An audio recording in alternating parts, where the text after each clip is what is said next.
So in this video we are going to see about centrifugal pump. As you all know, centrifugal pump is a hydraulic machine. Yes, and also it converts a mechanical energy to a hydraulic energy. That also we know that. How it is converting? By means of centrifugal force. Okay, and the flow in the centrifugal pump is a radial outward flow direction. Radial outward flow reaction, that is inverse when compared with the turbine. Which turbine will come here? Francis turbine. Francis turbine is inward radial flow. The reverse of Francis turbine is your centrifugal pump. Okay. What is the principle of forced vortex flow is, or what is the principle behind the centrifugal pump is, when a mass of liquid is rotated by an external torque, the rise in pressure head of the liquid will takes place. Okay, the rise in pressure head is nothing but omega square r square divided by 2g. This rise in pressure head is directly proportional to the radius. If the radius is gradually increasing, your pressure head will be automatically increase, and thereby we can lift the water to the higher level. That is the principle of centrifugal pump. Okay, next we are going to see about the work done by the centrifugal pump.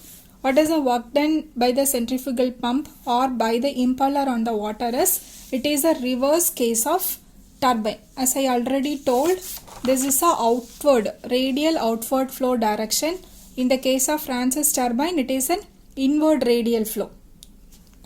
Radial inward flow direction. So here work done by the impeller on the water per second will be the reverse minus work done, that is the reverse of work done in the case of turbine. Okay, so here the diagram is the same. In Francis turbine we have drawn radial outlet. Okay, like this we have drawn like this. It will be radial, that is beta will be negative in the case of turbine, but in the case of centrifugal pump, alpha will be 90 degree. Alpha will be 90 degree. Here W1 will be equal to 0. Here W2 will be equal to 0 degree. Okay, so here the water is striking the vane with a velocity V1. Water is coming out with a velocity V1. As the vane is also moving with a velocity V1, the relative velocity will be VR1. It has an inclination of theta. The water will be coming out with a relative velocity VR2. Vane velocity is U2, so we will get the absolute velocity V2. V2's vertical component is Vf2, V2's horizontal component is Vw2. Okay, so work done by the impeller on the water is equal to work done in the case of turbine. So minus of 1 by g into Vw1 U1 minus Vw2 U2. So minus will go inside. So finally you will get the answer like this, 1 by g of Vw2 U2 minus Vw1 E1. So here Vw1 is equal to 0. While you are substituting that, your work done per second will be this, 1 by g of Vw2 U2. Okay. So one thing you have to keep it in mind, in the case of turbine, we are finding out work done per second by the water, by the jet of water on the vane. Okay, here work done by the impeller on the water. That is the difference. Okay, so here some terms are there. The first one is, we are going to see is a heads in centrifugal pump. We are having 4 heads. One is the suction head, delivery head, static head and manometric head. Okay, so this is the diagram, centrifugal pump diagram. Here also you can see this portion, that is from the center to this portion, and from this portion to this portion, this length, that is your radius, will be constant, gradually increasing. That is why you can lift the water to the higher level. Okay, so suction head is nothing but, this is your suction pipe and this is your delivery pipe. In that we are having delivery valve, and this is your center portion. Here the vanes are attached. Okay, the water is entering in the center and it is coming out. The impeller will be moving, therefore the water will be coming out. Okay, so what is suction head is? Suction head representation is small h suffix s. Okay, so what is suction head is? From the diagram itself you can tell the center part of the centrifugal pump, that is the distance between the center part of the centrifugal pump to the free water surface in the sump. Okay, or you can tell it as a vertical height of the center line of the centrifugal pump above the water surface in the tank. Have you all understood? It is a vertical distance or it is a vertical height between the center of the centrifugal pump to the water level in the sump or in the tank. Okay, so this is the HS. What will be HD? HD is the vertical distance between the center of the centrifugal pump to the tank, to the delivery tank. Okay, to the tank where the water we are going to store. So that total vertical distance is HD, that is your delivery head. What is static head is? It is the sum of suction head and the delivery head, HS plus HD. Okay, capital HS is nothing but your static head. This static head is the sum of suction head and the delivery head. Okay, so what is suction head HS? It is the vertical distance between the center of the centrifugal pump to the water level in the sump. Okay, what is head? What is delivery head? Delivery head is the vertical distance between the center of the centrifugal pump to the water level in the delivery tank. Okay, and what is the static head? Static head is the sum of HS, that is your suction head and the delivery head. Okay, clear? And what about the manometric head? Manometric head is the head against which the centrifugal pump has to work. This is the head at which the centrifugal pump will work. Okay, so here there are three representations or three what to tell.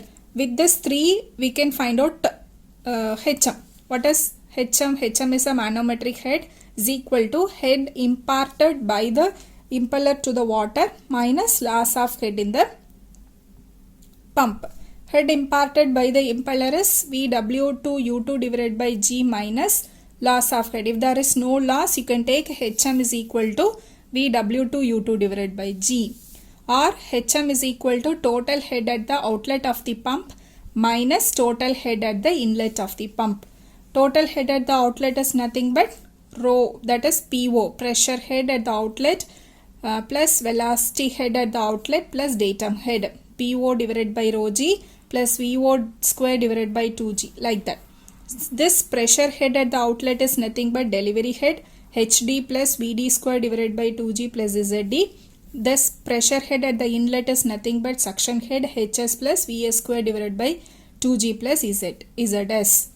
And the third method you can use to find out the manometric head is HM is equal to HS, suction head plus delivery head plus head loss due to friction in the suction plus head loss due to friction in the delivery plus kinetic head at the delivery, VD square divided by 2G. Okay, by this three you can find out what is the manometric head. It depends. Okay, and the next one is efficiencies of the centrifugal pump. We have already studied about the efficiency in the turbine also. There also we had four efficiencies. What are they?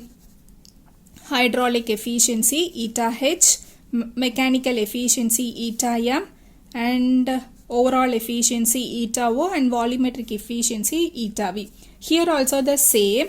As we know, in turbine, what is the first one? Water power, runner power and shaft power. So here it will be the reverse. Here shaft power should be the first one and water power should be the last one, because we are getting water from the centrifugal pump. So shaft power, water power. But in the case of turbine, water power, shaft power. In between we are having a runner here, and here we are having, in centrifugal pump we are having impeller. Okay, so from shaft power to impeller it is full of mechanical, so mechanical efficiency. From impeller to water power we are having manometric efficiency. Okay, head, water head, so manometric efficiency. So overall shaft water power divided by shaft power will be your overall efficiency. Okay, in both the cases eta O, that is your overall efficiency, will be the multiplication of product of both the efficiencies. Here it is manometric efficiency into mechanical efficiency. In the case of turbine, overall efficiency is nothing but mechanical efficiency into hydraulic efficiency. Okay, clear? So here mechanical efficiency is, here it is power at the impeller, that will be your output. Input is shaft power. So power at the impeller divided by power of the shaft. Okay, manometric efficiency is, here the power at the water divided by power at the impeller. So power given to water at the outlet divided by power at the impeller.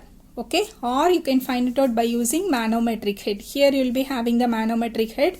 So manometric head divided by head imparted by the impeller to water. So eta mano is equal to GHM divided by VW2U2. Head imparted by the impeller is nothing but, manometric head representation is HM. Head imparted by the impeller to the water is VW2U2 divided by G.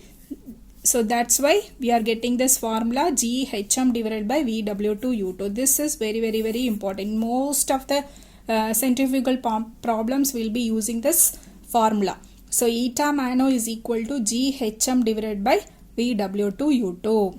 Okay, so overall efficiency is eta O is equal to eta mano into eta M, or you can write it as water power divided by shaft power. Okay, clear?